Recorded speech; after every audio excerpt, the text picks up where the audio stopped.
For advertisement, call 8125893028. Our Gmail maxtvtelugu@gmail.com. నమస్కారం. Max TV ప్రేక్షకులకు స్వాగతం, సుస్వాగతం. తరాలు గడిచే కొద్దీ మానవ మేధస్సు పెరుగుతూనే ఉంది. బట్ ఎంత పెరిగినా కూడా మానవ మేధస్సుకు అంతు చిక్కని రహస్యాలు చాలా ఉన్నాయి. అందులో ఒకటే జాతకాలు అన్నమాట. సో ఈ జాతకాల గురించి మనకు తెలియని ఎన్నో విషయాలు అడిగి తెలుసుకుందాం. సో ఎన్నో విషయాల గురించి, వాటి సొల్యూషన్స్ గురించి అడిగి తెలుసుకుందాం. మనతో పాటు జ్యోతిష్యరత్న, ప్రముఖ జ్యోతిష్యులు, తాంత్రిక నిపుణులు శ్రీధర్ గురూజీ ఉన్నారు. మాట్లాడదాం. నమస్తే గురూజీ. నమస్తే.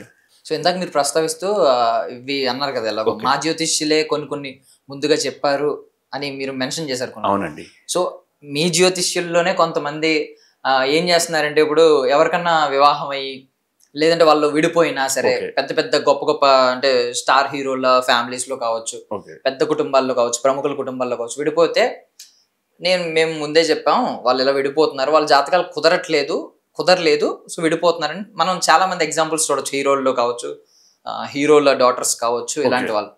సో ఇలా చెప్తున్నారు. మరి ఏంటి ఇప్పుడు ఆ ప్రముఖులు మనం ఎవరినైతే ప్రస్తావించుకుంటున్నాం, వాళ్ళ జాతకాలు చూపించుకుని పెళ్లి చేసుకోరా? ఎందుకు జరుగుతున్నాయి ఇవన్నీ? తప్పండి.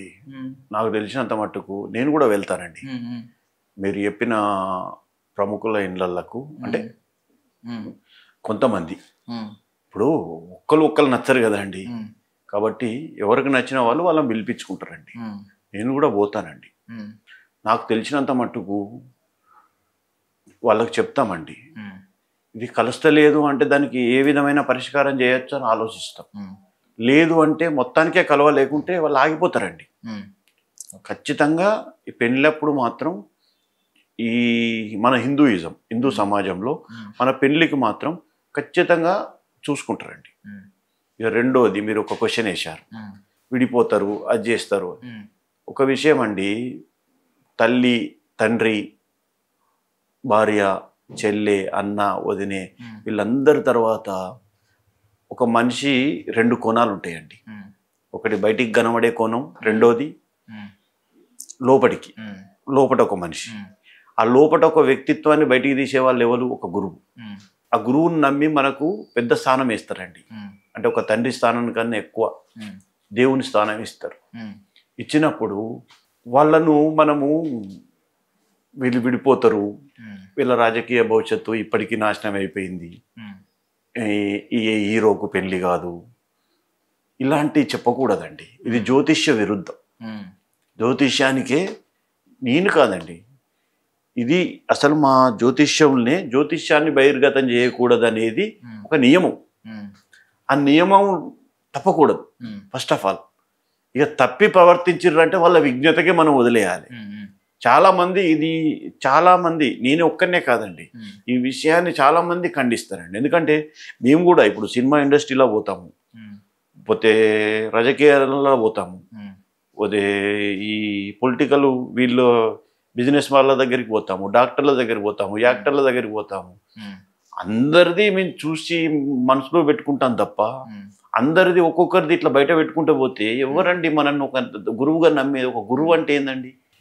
దైవంతో బాధలు మనసులో దేవుని గుళ్ళే పోయి ఏమని మొక్కుంటారండి? దేవుడా అని చెప్పి ఏమో మొక్కుంటారు. నీ భార్య మొక్కుతుందో నీకు తెలియదు, నువ్వేమో మొక్కుంటానో నీ భార్యకు తెలియదు. అవునా కాదు? వాస్తవానికి అది దేవునికి తెలుసు, అది గురువుకు తెలుస్తుంది.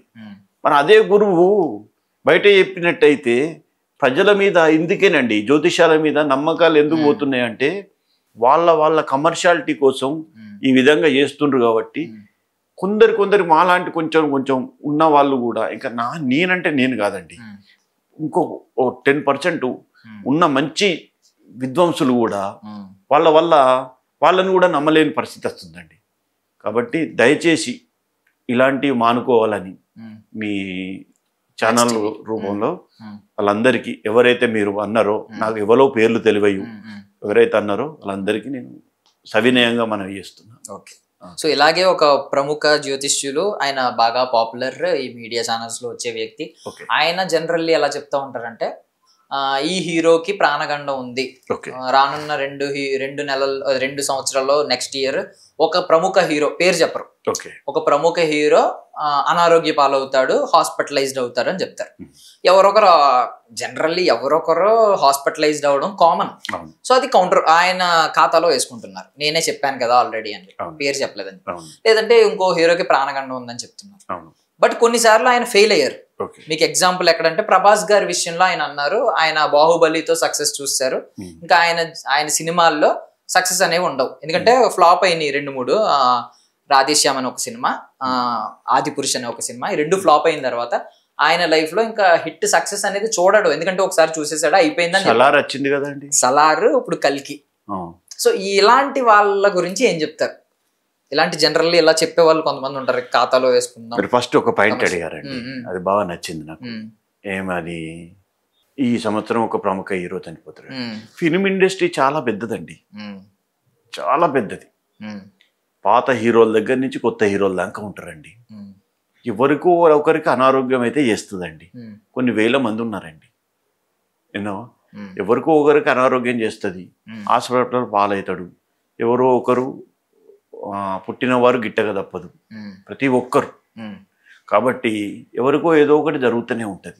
ఇక అది పేరు చెప్పకుండా వాళ్ళ ఖాతాలో వేసుకోవడం అనేది అది ఒక పబ్లిసిటీలో ఒక స్టంటు, అదొక స్టంటు అంతే తప్ప ఇక్కడ ఈజీగా మీ యొక్క పత్రికా విలేకరులకు కూడా తెలుసు ఆ పత్రిక అది ఒక స్టంట్ అని. ఇక అది మేము చెప్పాల్సిన అవసరం లేదు. పేరు చెప్పి జ్యోతిష్యంలో నీకు అంత ధైర్యం ఉంటే పేరు చెప్పామనండి, పేరు చెప్పలేకపోతే ఎందుకండి, వేస్ట్ కదా. ఇంకో విషయం అండి, ప్రభాస్ విషయంలో కావచ్చు, ఇంకేదైనా వేరే విషయంలో, మహేష్ బాబు విషయంలో కావచ్చు, పవన్ కళ్యాణ్ విషయంలో కావచ్చు, ఇంతెందుకండి రవితేజ విషయంలో కావచ్చు, ఎవరి విషయంలో అయినా కూడా చాలామంది హిట్స్ ఫ్లాప్లు అనేది చెప్పడానికి వాళ్ళు ఎవరండి, వాళ్ళు ఎవరు? హిట్స్ అవుతుంది ఫ్లాప్ అవుతుంది అని చెప్పడానికి ఎవ్వరికీ అధికారం లేదండి. ఎందుకంటే అదొక టీం వర్క్, అది ఒక్కరు చేసే పని కాదు. మొత్తానికి ఒక 700-800 మంది కలిసి సినిమా తీయాలండి. ఆ 700-800 కుటుంబాలు ఆ సినిమా మీద బతుకుతున్నాయి. అది ఒక్కరి తీస్తే అది ఒక్కరితోనే అయ్యే పని కాదండి.